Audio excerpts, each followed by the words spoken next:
معزز خواتین و حضرات، السلام علیکم ورحمۃ اللہ وبرکاتہ۔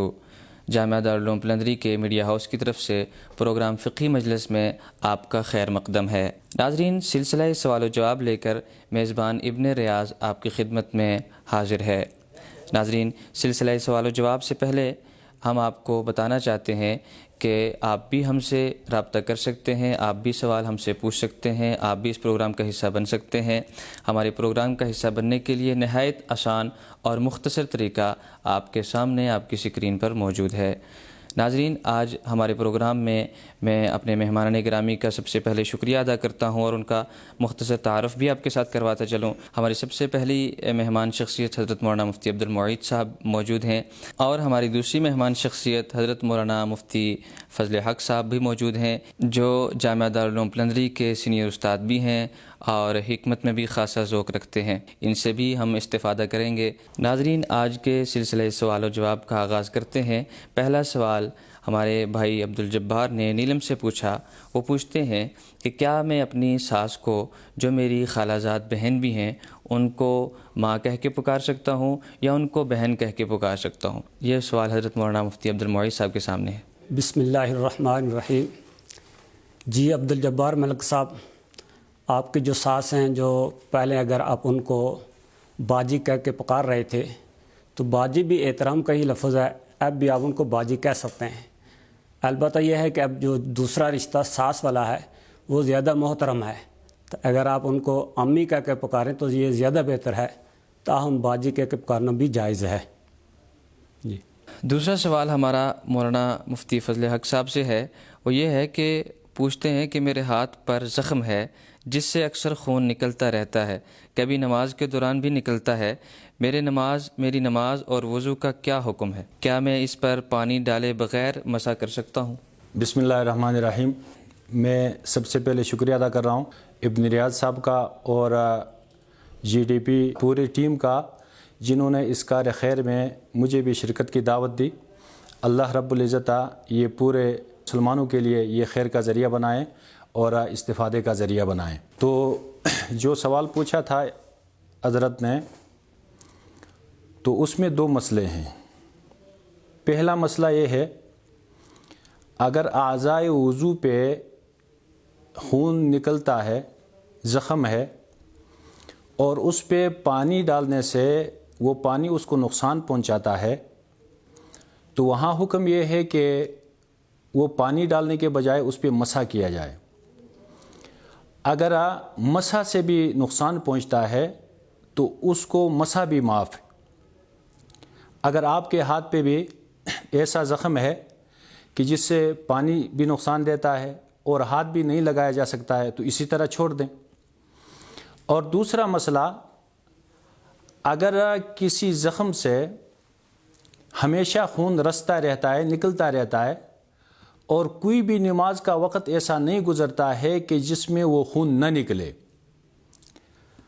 اب اس صورت میں وہ معذور کے حکم میں آتا ہے، اور اس کے لیے حکم یہ ہے کہ وہ ہر نماز کے وقت کے لیے وضو بنا لے۔ مثلا ظہر کا وقت داخل ہوا، اس نے وضو بنا لیا، اب اس کا یہ وضو عصر تک چلے گا، خون کے نکلنے سے یہ وضو نہیں ٹوٹے گا، اور دوران نماز بھی اگر یہ خون نکل جائے تب بھی اس کی نماز بھی ہوگی اور اس کا وضو بھی برقرار رہے گا۔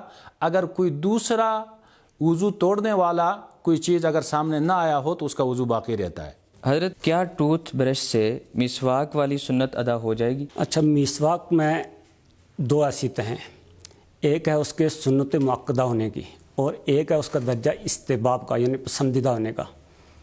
تو جہاں تک سنت مؤکدہ ہونا جو تاکید آ رہی ہے، اس کا مطلب یہ ہوتا ہے کہ دانتوں کی صفائی حاصل ہو جائے، تو وہ ٹوتھ پیسٹ پہ سے بھی حاصل ہو جاتی ہے، تو ٹوتھ پیسٹ استعمال کرنے سے سنت مؤکدہ تو ادا ہو جائے گی۔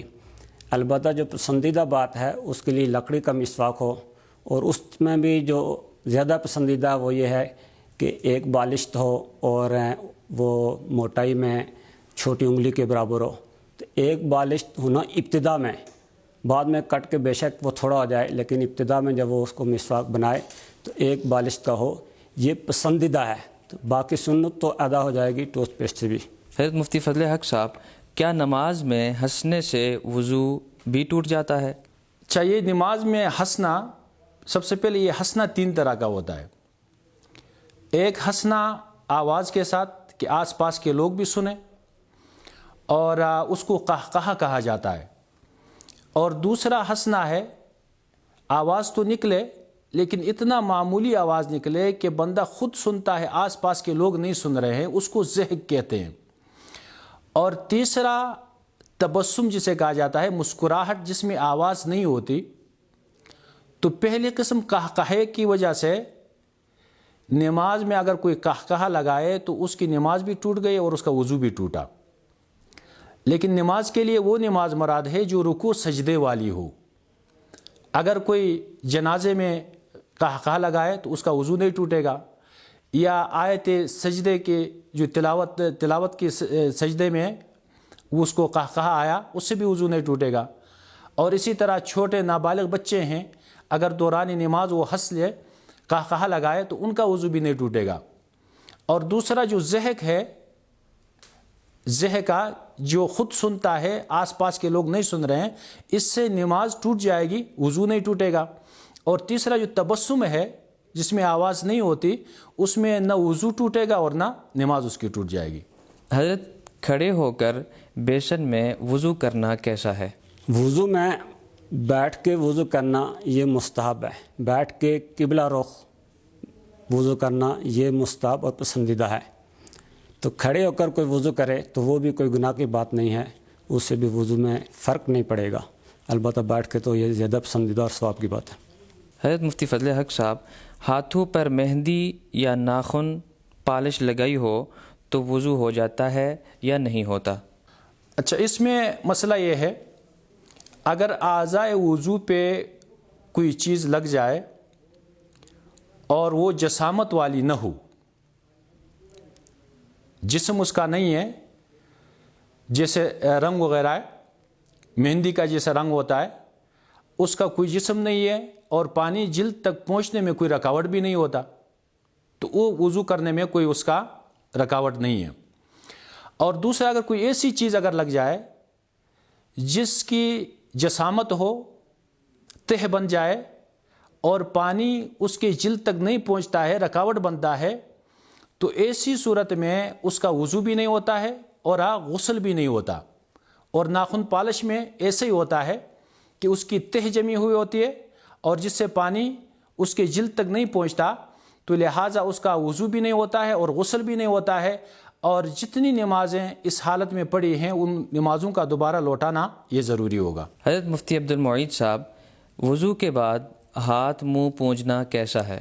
وضو کے بعد ہاتھ منہ پونجنا بھی ثابت ہے اور نہ پونجنا بھی ثابت ہے، لہذا اس کا درجہ صرف جواز کا ہوگا۔ اگر کوئی آدمی پونج لیتا ہے وہ بھی ٹھیک ہے، نہیں پونجتا یہ بھی ٹھیک ہے۔ حضرت مفتی فضل حق صاحب، ہم نے سنا ہے کہ پائجامہ گھٹنوں سے اوپر کرنے سے وضو ٹوٹ جاتا ہے، اس کی کیا حقیقت ہے شرع میں؟ اچھا، اس سے وضو تو نہیں ٹوٹے گا، البتہ اپنے گھٹنوں کو کھولنا یہ ناجائز ہے اور یہ گناہ ہے، کیونکہ ناف سے لے کر گھٹنوں تک یہ مرد کی عورت میں آتا ہے، کسی حال میں اس کو کھولنا اور دوسروں کو دکھانا یہ جائز نہیں ہے۔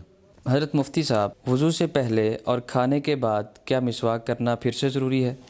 وضو سے پہلے مسواک کرنا تو یہ سنت مؤکدہ ہے، اور کھانے کے بعد بھی مسواک کرنا یہ مسنون ہے، البتہ مؤکدہ نہیں ہے۔ جو وضو سے پہلے ہے وہ زیادہ طاقت والا ہے۔ حضرت مفتی فضل حق صاحب، بعض لوگ وضو شروع کرتے وقت پاؤں پر پانی ڈالتے ہیں، کیا ایسا کرنا بھی سنت ہے؟ ایسا سنت تو نہیں ہے، البتہ یہ دھونے میں مبالغے کے تحت ایسا کرتے ہیں کہ پاؤں پہ جو خشکی ہوتی ہے اوپر پانی ڈالنے سے وہ خشکی کم ہو جاتی ہے، بعد میں دھونے میں آسانی ہوتی ہے اور صحیح دھل جاتے ہیں، تو یہ مستحب عمل ہو سکتا ہے اور اس کو سنت نہیں سمجھنا چاہیے، سنت سے یہ ثابت نہیں ہے۔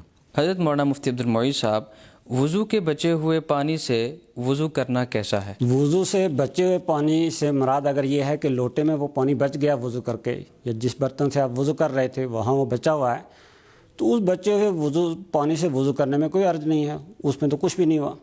البتہ اگر اس سے یہ مراد آپ لے رہے ہیں کہ کہ آپ وضو کر رہے ہیں اور کسی ٹب وغیرہ میں کسی برتن میں وہ پانی جمع ہو رہا ہے، تو وہ وضو کا مستعمل پانی ہے، تو اس پانی کو دوبارہ استعمال نہیں کر سکتے، تو جو پیچھے بچا ہوا ہے اسے وضو کر سکتے ہیں۔ ناظرین، پروگرام فقہی مجلس کا وقت اپنے اختتام کو پہنچا۔ آج کا پروگرام آپ کو کیسا لگا؟ آپ نے کس حد تک علم و آگاہی حاصل کی؟ اپنی قیمتی رائے کا اظہار ہمارے ساتھ ضرور فرمائیے گا، ہمیں آپ کی قیمتی رائے کا انتظار رہے گا۔ اگلے پروگرام کے ساتھ ملیں گے انشاءاللہ، تب تک کے لیے میزبان ابن ریاض اور پروگرام فقہی مجلس کی پوری ٹیم کو اجازت دیجیے۔ والسلام علیکم ورحمۃ اللہ وبرکاتہ۔